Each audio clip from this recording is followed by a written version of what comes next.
And we're live. Hey, we're live. Here it is, the most dangerous hour on TV. I just took my seat. As my good friend Mike Farley likes to say. And it can be. Coming on 9 years of doing this? Yes, sir. 9 yes, years? Yeah. And here we are, charming and fresh and entertaining and no bruises. No bruises on either one of us. We've managed to get along. We got through the 2016 primaries. How about that? It was awesome.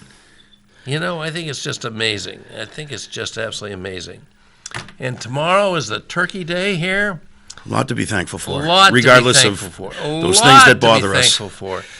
We really, considering, the disaster of 2016, we've rebounded.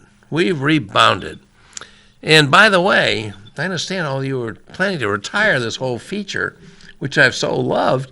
You do have another bonus I don't know if you noticed when I said that, I left a little crack in the door, left it open. I do want to bring in a few features, but I'd like to spend the holiday season kind of just not even thinking about that guy.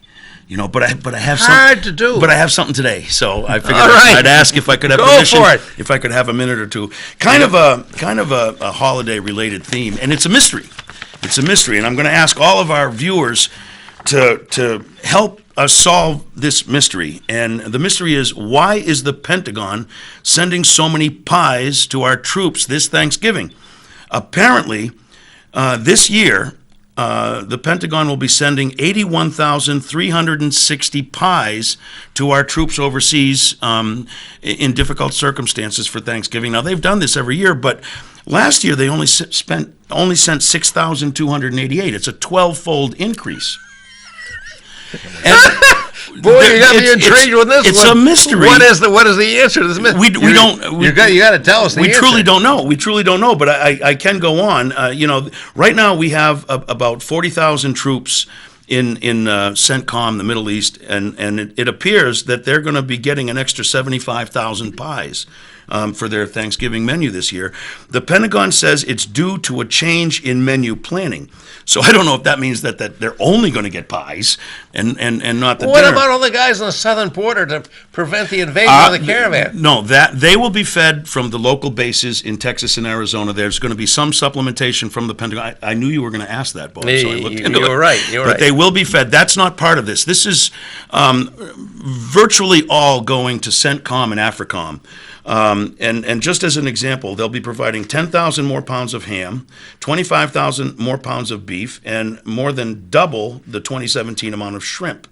9,000 more gallons of eggnog. All those hams are going to Muslim countries? And 10,000, well, maybe not all of them, but they are sending 10,000 more cakes, and many of those cakes are cheesecake, which do have a pie-like crust. So I don't know if the number, maybe there's some bleed over in the numbers.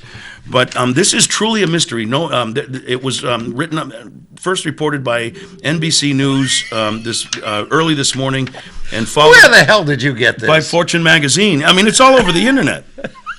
Followed by Fortune magazine, and some specifics: 9,738 whole turkeys and 51,234 pounds of roasted turkey.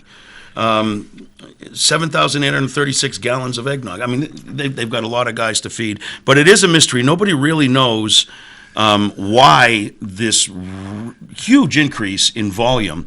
But I wonder. Who has the pie contract for the Pentagon. And none of these pies are going down the southern border of Texas. Listen, preventing the invasion for the caravans. I actually have specifics on the southern border. They're going to be getting sugar cookies, not pies. True story. I'm not kidding. And those are going to be coming from the local bases. There's a lot of they're nearby to the local bases. So this is pretty much over. I'm serious. What are you laughing about? Well, I'm serious. This is some serious stuff here. Okay, it's serious, but it's kind of funny too. Which is why I brought it up. I thought it was very amusing. And listen, we're not making light of the difficulty that our troops, our brothers and sisters, face when they're overseas during these holiday times. And I certainly do not begrudge them a single slice of pie. It looks like everyone's going to get 4 pies. But it is just a mystery as to why the troop levels have remained the same, but the volume of Thanksgiving dinner has just gone up dramatically. And with pies 12-fold. So if anybody knows, let us know. But I just have a sneaking suspicion, and I hate to be so cynical, but I really think we ought to look into who owns the pie concession, and whether there's a new contract that just went out this year. I'm not sure, but I remember locally we had our pizza pie concession issue several years back, so that's maybe what triggers it for me. Oh my God.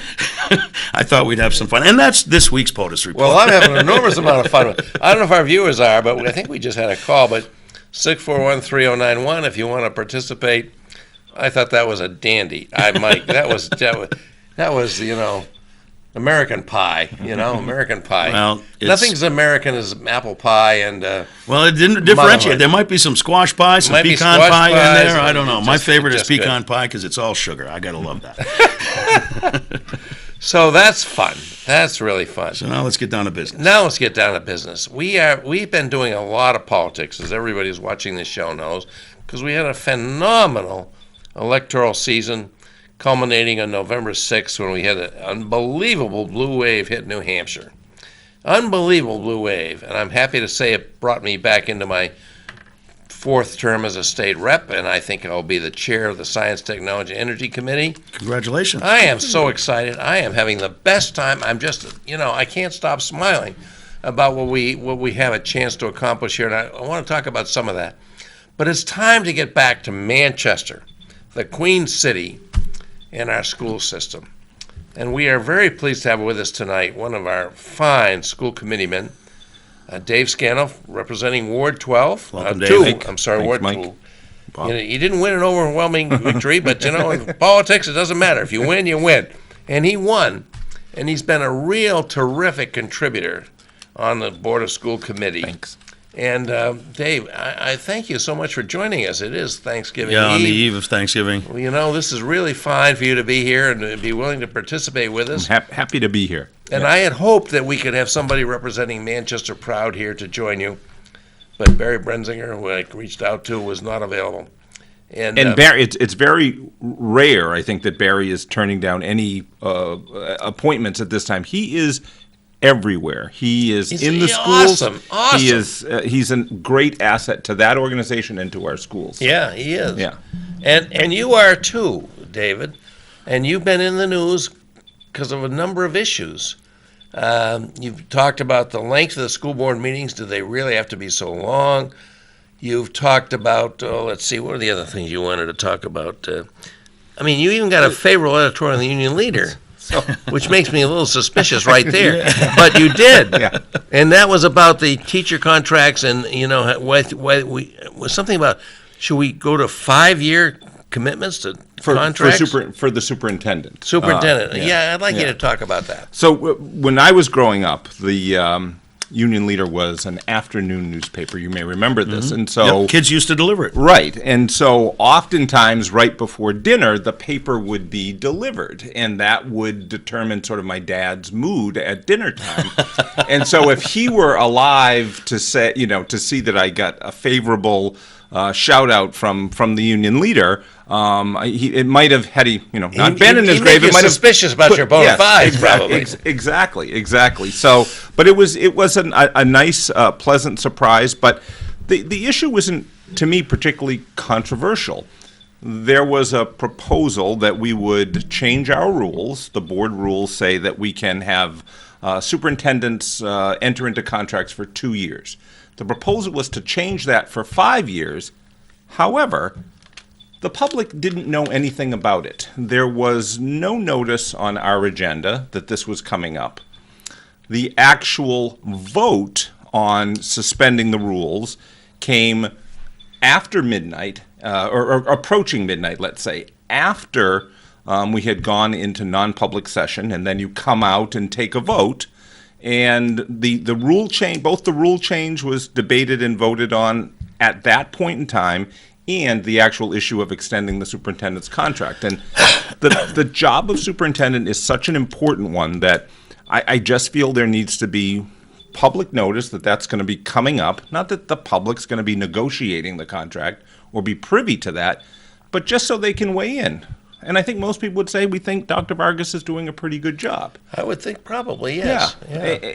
But to make that change... Is it typical that these contracts for our superintendent has been as long as 5 years? Well, the average superintendent in an urban school district serves about 2.8 years.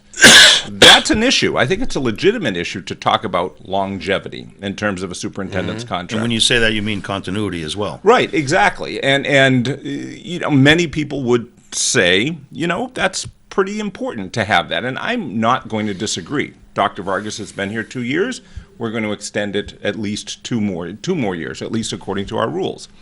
But it is worth the debate. And if you are going to change the rules, I think you have to give people notice that that's going to happen so that the members of the public, could weigh in. That superintendent obviously is not an elected official, but is a very important official, and the public needs to have some notice. And our elected representatives are making the decisions, so we need an opportunity to weigh in with them so that they can make the proper decision. Yeah, Not to mention, we've heard a lot these days in our politics about the appearance of impropriety. It just looks better if you're not doing something after midnight, after a public session where everybody's changed the channel, and you have it lay over. And not only that, the media landscape in Manchester has changed. We alluded to the union leader. The union leader no longer sends a reporter physically to our meetings.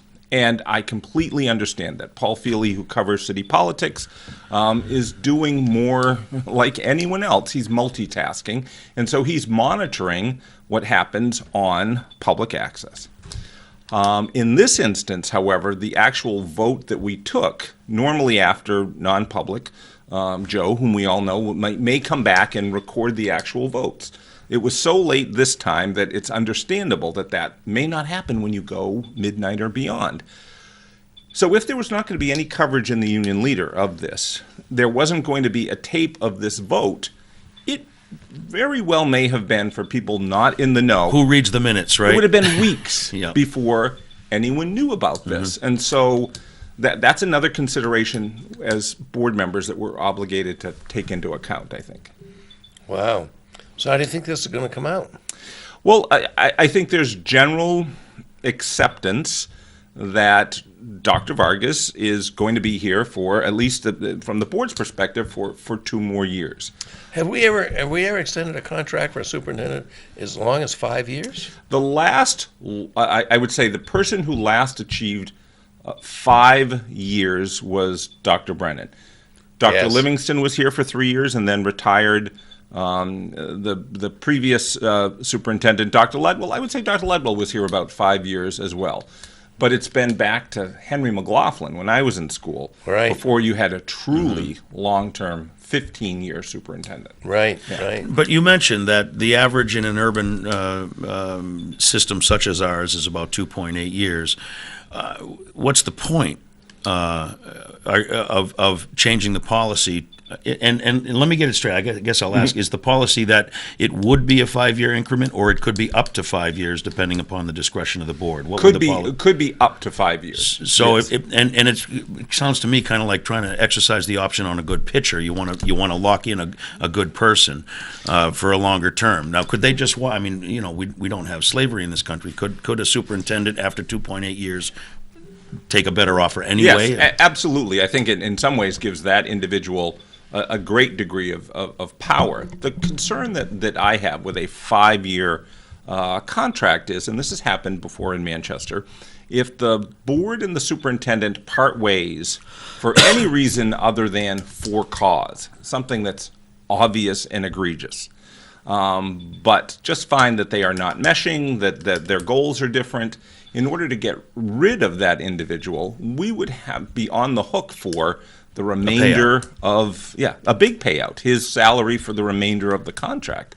Our superintendent makes roughly $166,000. He has for 2 years he's turned back his increase in salary, so it's still about 166. But in the next superintendent, when we advertise, our consultants last time said that we were a little low, and I'm sure our starting salary will be 175 or 180. You multiply that by 4 years, that's a lot of money to have the potential for a payout. And it happens in a lot of places. So I think from my perspective anyway, I'm getting a little blurry on the line. I mean, we have the policy, the change in the rules that would allow for such a contract, but then there's the question of whether an individual should actually be offered such a contract. Those are two different questions. Right. The proposal was to change the rules, that any rule change requires a 2/3 vote of the board. The board actually voted down a rule change. So we're still within the 2-year window, and the negotiations are beginning now, but the board did also vote unanimously to inform Dr. Vargas that we would like to have him here for 2 more years, pending the negotiations of salary and all the benefits and all the things you negotiate. Okay. Dave, let's turn to another topic that you've been very much involved in since you've joined this school committee. Student representation as a part of the board. It's something that's been, worked on a long time. There's some dynamic young students from our schools that have participated and tried to make this happen. Where are we at on that, and how do you think it's going to work out? So I think we've moved a great distance from reluctance, opposition to the concept, and I just remind the viewers, since 1983, the legislature has allowed student representation. Yeah, I was quite impressed with that legislation that we have. Kind of it gives you a good roadmap of how you can do this. Yeah, and many districts have student reps. Manchester has been a holdout, although we were the students who led that fight in 1983. So the board has taken a vote saying that it would like and welcome student representation of some kind. A group of students have been working with an ad hoc committee of school board members in order to come up with what that's going to look like for each school, the nominating and election process, and what those students would like to see in terms of representation.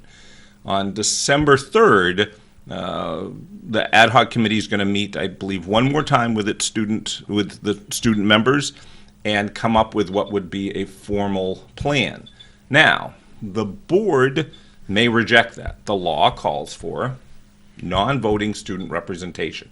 There's been some suggestion that what might be better for Manchester is to have simply reports from students or the student council as part of an agenda item. I do not favor that. If that's what the compromise is, I think it would be somewhat disappointing and would leave us to fight for another day. And nobody's seeking to have these students have voting participation in your school. In fact, you can't. The statute doesn't allow it. This would just be a voice to be heard from the actual during the discussion consumers of our public education system in the city. They could participate in debate, and they could make motions, second motions. It's interesting, they would not vote. Some school districts have given them the symbolic vote. So their name is called, and they vote on each issue, but the vote does not count.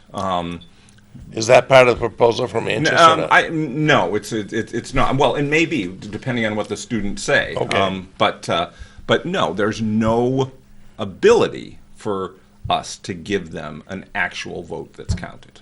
Okay. Another issue I've heard you speak out about, and it certainly would resonate with me because, I'm not so late to bed as I used to be. The school board meetings go on at such length. Is that a continuing concern for you, and is there a remedy for that? Well, I think there are some remedies. I think that we could add to our rules. This is really sort of getting in the weeds here. We could add a motion that would be accepted by the chair would be a motion to limit debate. At the outset of a discussion of a particular topic, someone says, predicting it's going to go on long, this is 20 minutes. And at the end of 20 minutes, we call the question. So that's something that I propose that the coordination committee is looking at. Other school districts, governing boards have you speak once, and that's it. Everyone gets one bite at the apple, and then the vote comes at the end of going around the horn. We have 15 members, so that I don't know if that would be limiting debate. I wouldn't, necessarily. Yeah. Yeah, everybody would want to chime in at Yes, that point. You yeah. know what I mean? Whereas it might only The be trouble seven. is the votes to limit debate can take up more time than the limited. That is- actual limiting of the that's true. I debate. think it would be a motion, certain motions to end debate. Now it's not be non-debatable, and so someone would make that, and if it's 20 minutes, great. And if not, then I guess people can go on. My former boss, Bob Baines, used to say all the time, "This is one of those cases where." Everything's been said, but not by everyone everybody. has said it. And I'm probably as bad as anyone else. I think we all have to limit ourselves and check ourselves. Because you hear someone say something, you say, "Oh yeah, I already talked, but I want to respond to that," and this would prevent that. Yeah. You know, Bob, we're at the point where we usually take our break. I don't know if I talked with Joe about doing the 20-minute breaks, but do you want to take a quick break? I and regroup? could happily do that. Why Thank don't we you, do that? Joe, could you Mr. Farley. run a B-roll for us and give us a couple minutes? We'll regroup and come back with a second segment. There we go.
Hey, this is the progress report for this Wednesday, Thanksgiving Eve, folks. Hope you're all having good plans for your Thanksgiving. I'm holiday. fasting, so I have a lot of room for turkey tomorrow. You're fasting? Yeah. I want to be really hungry.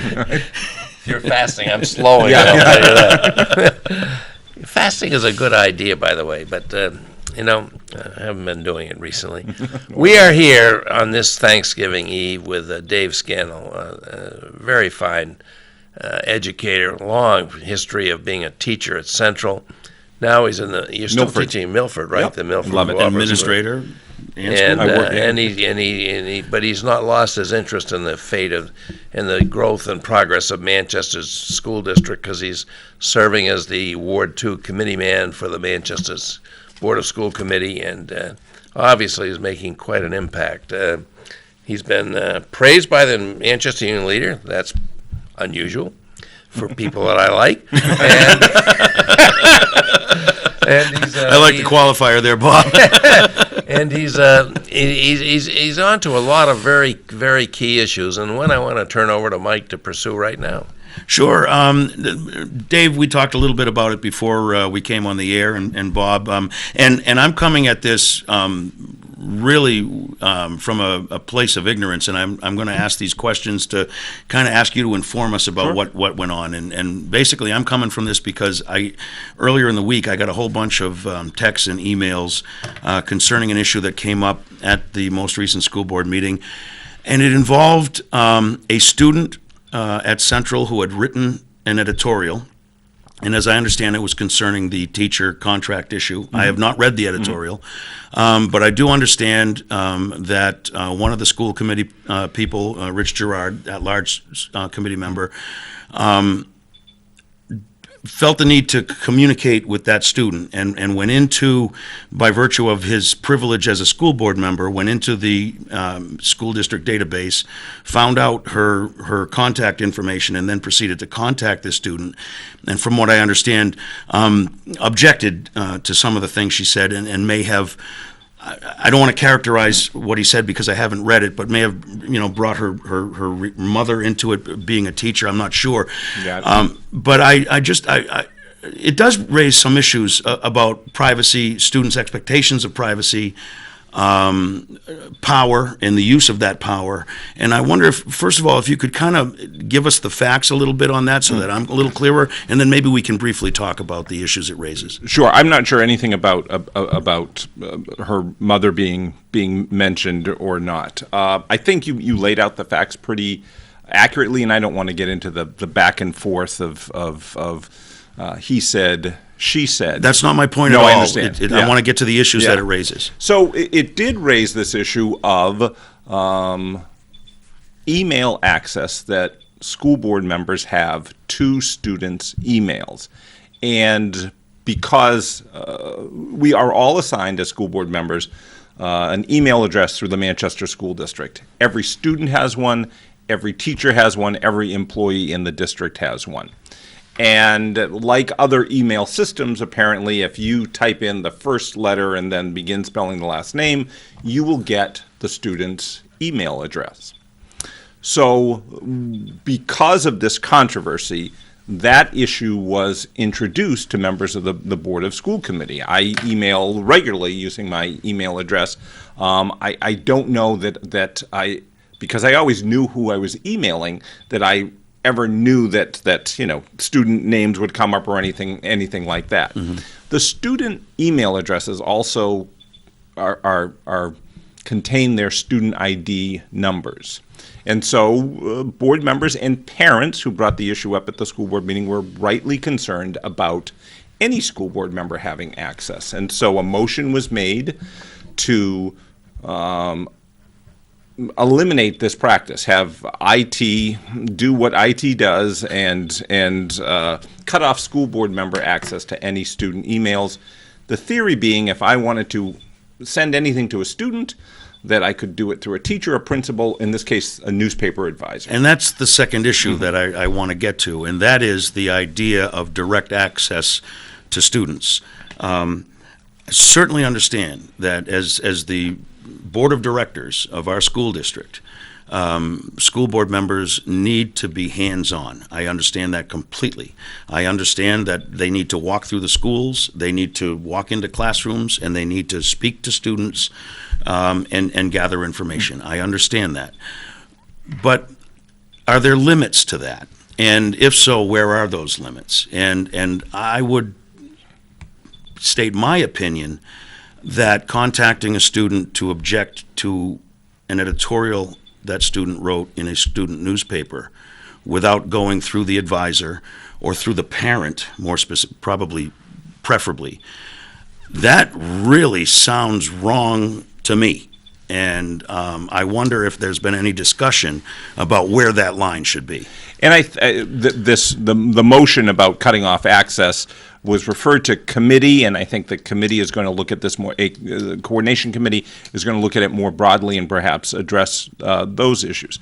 What I'm going to say now might not be popular with some people. I think I'm definitely on their side, and I certainly am. School board members should not have the ability to directly contact students. The editors of the Little Green are a particularly tough bunch, and have been, and historically, yeah. that has I understand been the case. They're not shrinking violets. They're not shrinking violets. I wonder if that's the issue. But anyway, I hear what you're saying. So if I don't think it's an illegitimate question. I was the editor of the Little Green. I was the advisor to the Little Green. I don't think it's illegitimate to say, if you are training your students to be a simulation of the real rough and tumble world of journalism, are you not going to get feedback? And in some ways, doesn't an op-ed piece invite feedback? That's not an illegitimate question.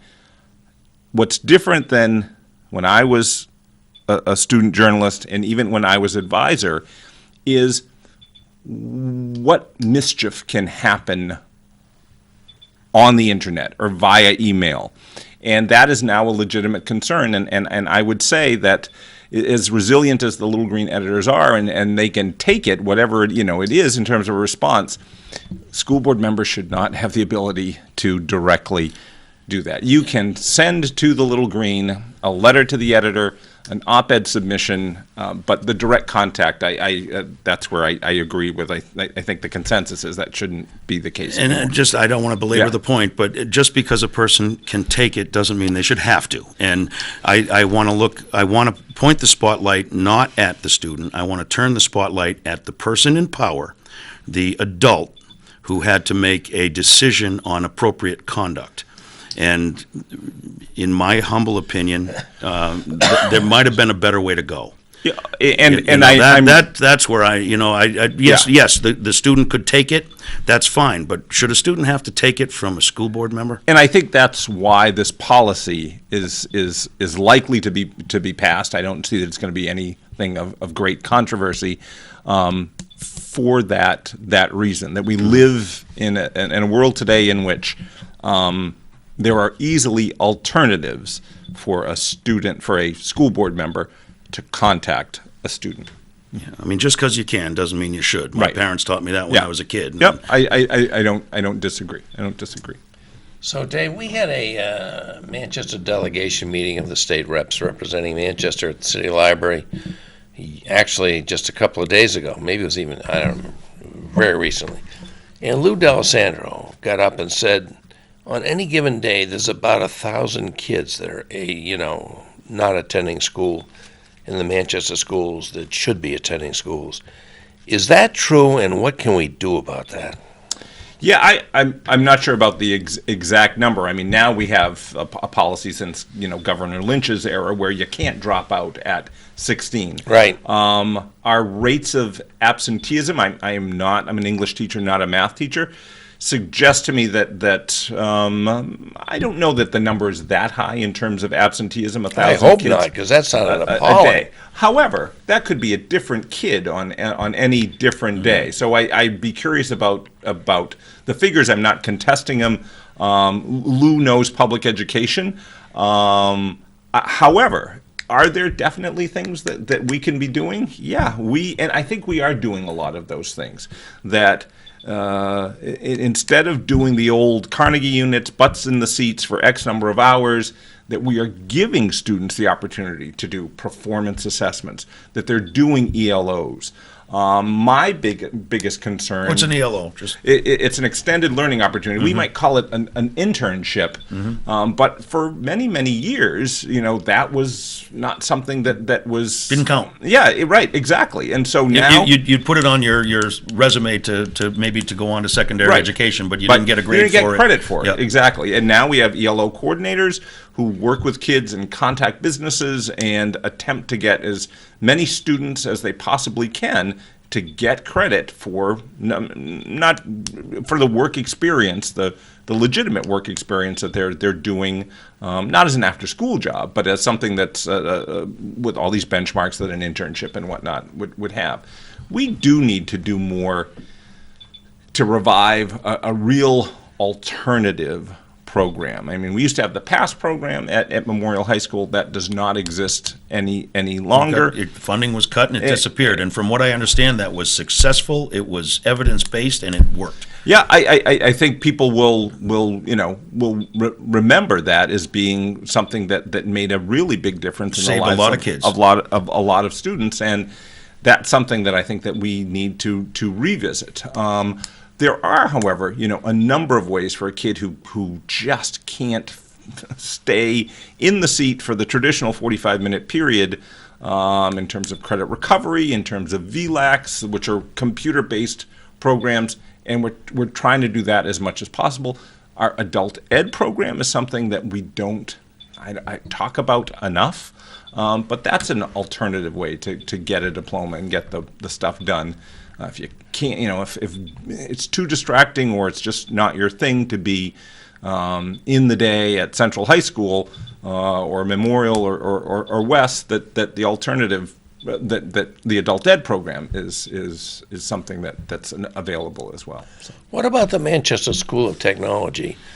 That's our fourth high school, actually. Right. But they don't have the resources and the facilities to be a full-scale high school. And the plans to improve seem to have withered on the vine. Well, in terms of having, opening up a gym, for instance, and a traditional cafeteria, those types of. Oh, imagine that. Yeah, common areas. Allowing high school students to have a gym and a cafeteria. Yeah. Where are we that we don't do that? Yeah, I'm appalled. It's ridiculous. And yet the MST high school, there have been some ups and downs in terms of enrollment, but we're back up in terms of a waiting list and things of that nature. So enough kids are being attracted to that program. Are they getting their money's worth? Right now? I think so. You can take your core subjects, and now there's literally people are crossing the street in terms of taking things like foreign languages I'm glad to hear that. at Memorial. I have a grandson who graduated from MST. Yeah. It saved him academically. Yeah. He was that type of student that he needed that. But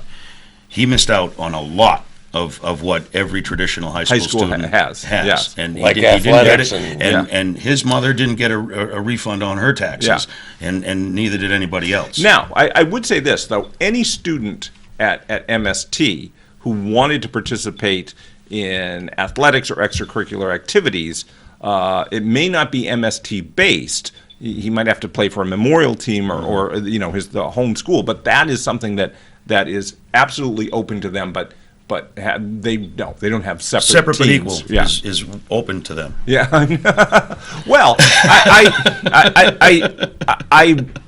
I would have to think long and hard about. I don't know that, because if you ever go at lunchtime, one of the things that's nice about MST is that it isn't kids in a loud cafeteria. It's kids sitting in sort of a comfortable corner on the floor eating their lunch, and I think that's part of the vibe over there. So it's certainly worth approaching. And for their physical education class, they walk around the parking lot. Yeah, that's a problem, and there's no reason I think that we couldn't do more meshing of some of the I'm not unified trying arts to badge programs. you on this, No, but no, it no. has been Yeah. something that's really it's bothered me. I've been very hopeful for improvement, and the improvement's not coming. Yeah. The pace of improvement is zero, as far as I can see. So, as a member of my school board, I would hope Okay. that you would take All that right. to heart. All right, I appreciate that. Yeah. And the kids have to opt for that program. I mean, they don't get assigned there because of where they Oh live no, in the this is city. something that they It's a lottery, I think. apply to, and the lottery system. And is are a lot of kids applying? Do they want to do this? This year we're back at levels where we may have to have a waiting list. It started out that way. It went down a bit, but now it's back Oh, up that's there. good. But remember, MST also is a regional career and technical education center. We have kids from Goffstown and whatnot. And then we also have the traditional MST approach, which is if I'm a kid at West Memorial or Central, I can go to MST for 2 or 3 blocks or mods or periods a day, and then go back to my high school. So there's Which is how it a lot going on. originated, Yeah, right? It was It the was- skill center. Yeah. Yeah. There's a lot going on. They have a lot of different programs. I don't want to Yeah. sound like I'm faulting No, them. no, no. They have an excellent Yeah. program. Their services, their direct services to the kids are absolutely fantastic. But we can't rest on laurels in this city. We have to keep pushing, and, Yeah, and I that's don't- what I'm yeah. trying to do. Yeah. There's room for improvement there. Yeah. I think it may be time to take a quick break and wrap up this show with Yeah, that what are we third going to talk segment. about next, Bob? I want to talk about Manchester Proud, among other things. All righty. Well, why don't we I take hope a they quick would break? be here, but I bet Folks, Dave Scannell can you talk can about call in this. This can 640-3091. help us out. We'll see you after the break.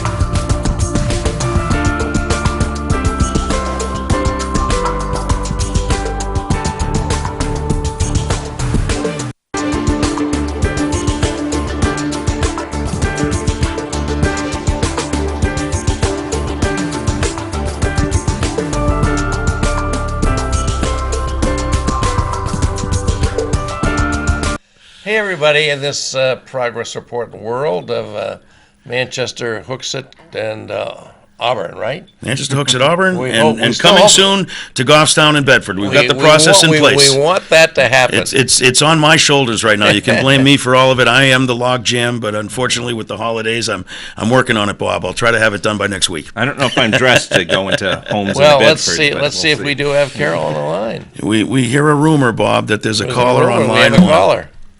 Hello, Carol. Yes. It is Carol. Hi, you Carol. are, How you are are you? on the air. Hi, Go Carol. right ahead. Hi.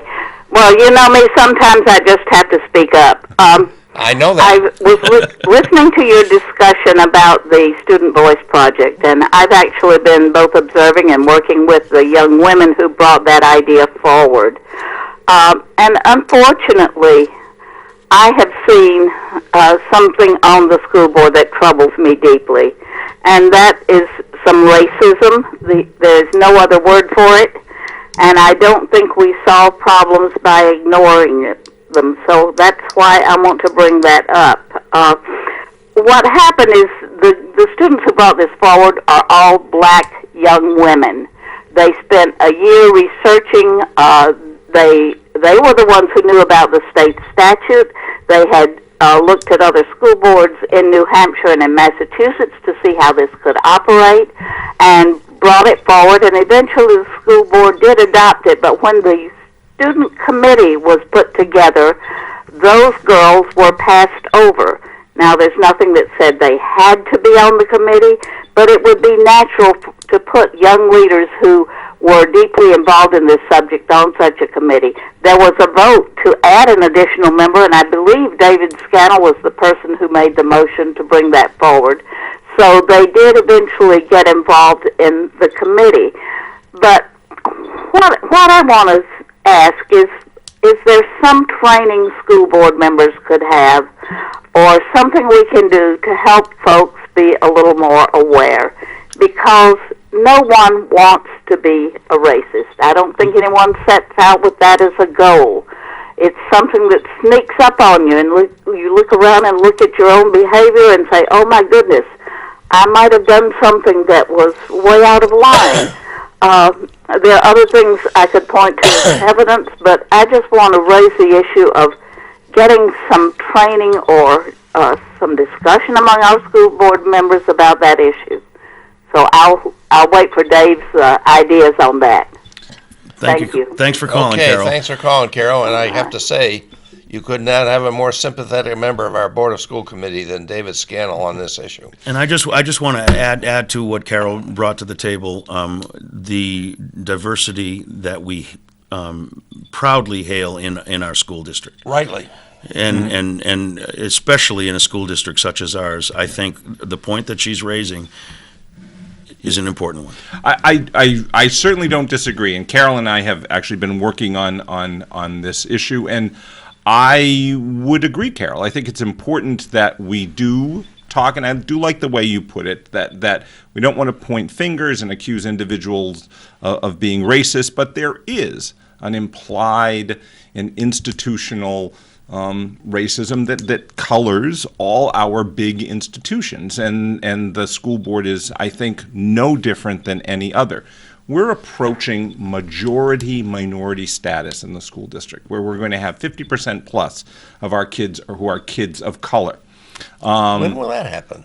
It may happen tomorrow. I mean, if a new kid registers, Really? we are that close. I think we're at about Really? 47% of our kids. Wow. Yes, and 2 years ago, for the first time, we're no different than America, that the incoming high school freshmen, I believe it were 2 years ago, would be the first class across the United States where there were more kids of color registered in our public schools than there were white students. And so that presents some, not challenges, but obligations. And I know that the district has done some cultural competence training for its teachers, but having the board do that would be really, really critical. I agree, and there are organizations out there that I think the board would be happy to bring on to facilitate that.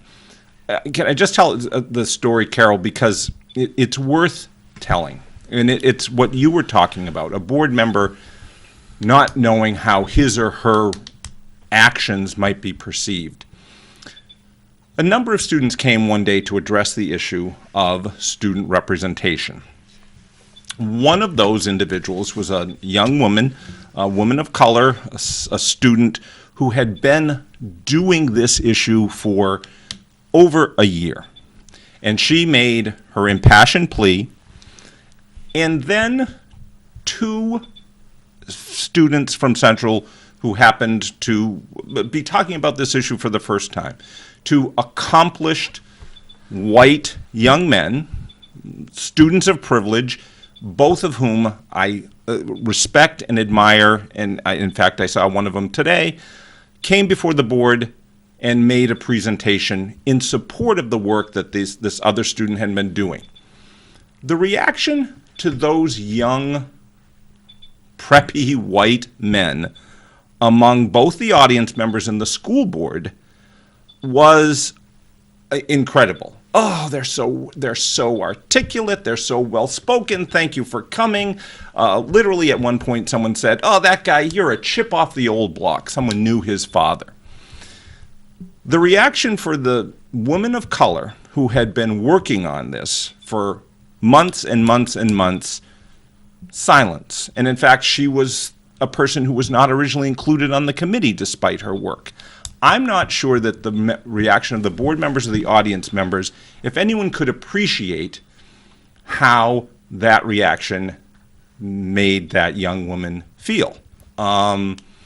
And those are the issues that we have to work on. So I'm certainly not accusing anyone of being a racist, as you mentioned, but I recognize in myself, I think we all recognize that we are better once we are educated to how what we do is perceived by others and makes people feel. So Carol is absolutely right about that.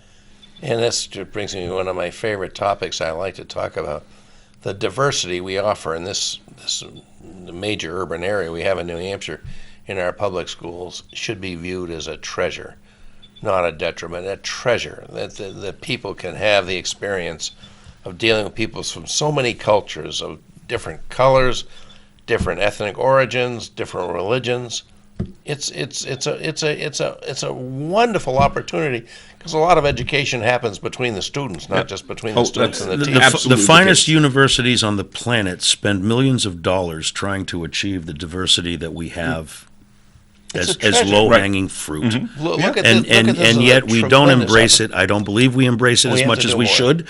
And there are certain elements within this city and within the powers that be that are going to have to get dragged kicking and screaming into this new century that we're living in. Yeah. I mean, we are so fortunate, and as someone who grew up in Manchester from a small child, and I remember, there were two cultures. There was the West culture and this culture, and you grew up in Goffstown, and we had the West Village culture and the Penardville culture. Well, they were very different.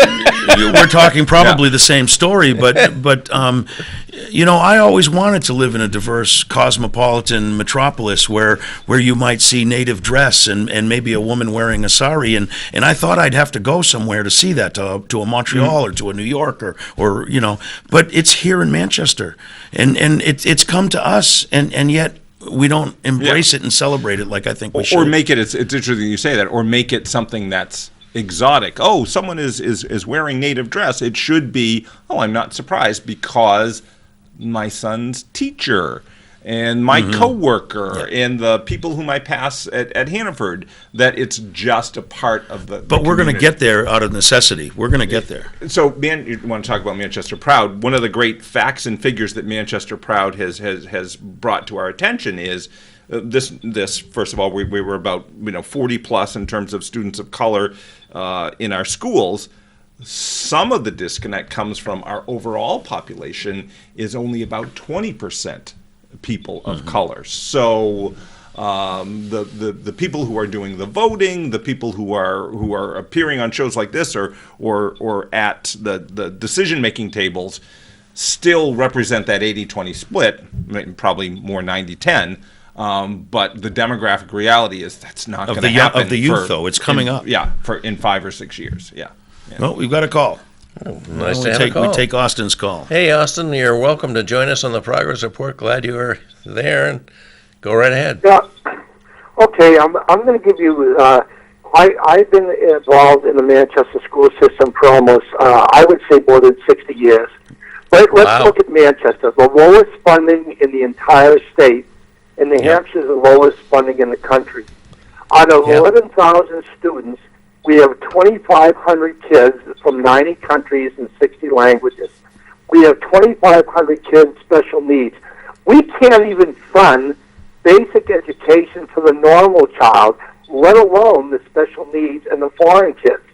We have a special needs program that is really, it's going backwards, because if you ask a lot of people that work in special ed, this town is one of the, and I still sub. I've subbed for 14 years in high school. I've taught in college. I've taught in high school in Manchester and everything else. I look at the Manchester school system, and every time I see a school board meeting, I have to laugh. Every school board member should sub in their district in the elementary and the secondary to get a feel of what is going on in assisting Manchester. When I worked at one of the high schools, in 30 years, only 3 school board members ever came into the building, and one guy actually sat down and talked with the teachers. You talk about people in politics that are so, it has no information of what is going on. It's ridiculous. You know, it's like I was a sergeant in the Army. Unless you're in the trenches and know what's going on, I'm telling you, and it's not gonna get any better, because they're cutting funds.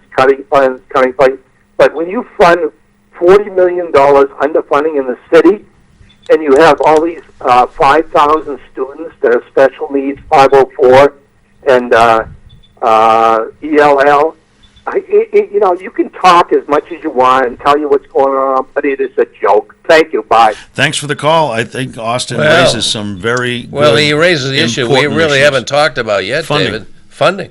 Yeah, and there are so many things that Austin Yeah, brought we could up. do a whole show on that. We're not going to have time, but And some I might part company with, and some I fully agree with. Consistently, we spend less money per pupil than any other school district in the state. Any other school district. We're either at the bottom or second to bottom. We are the largest school district in the state, the one that has the most complexity, the most needs.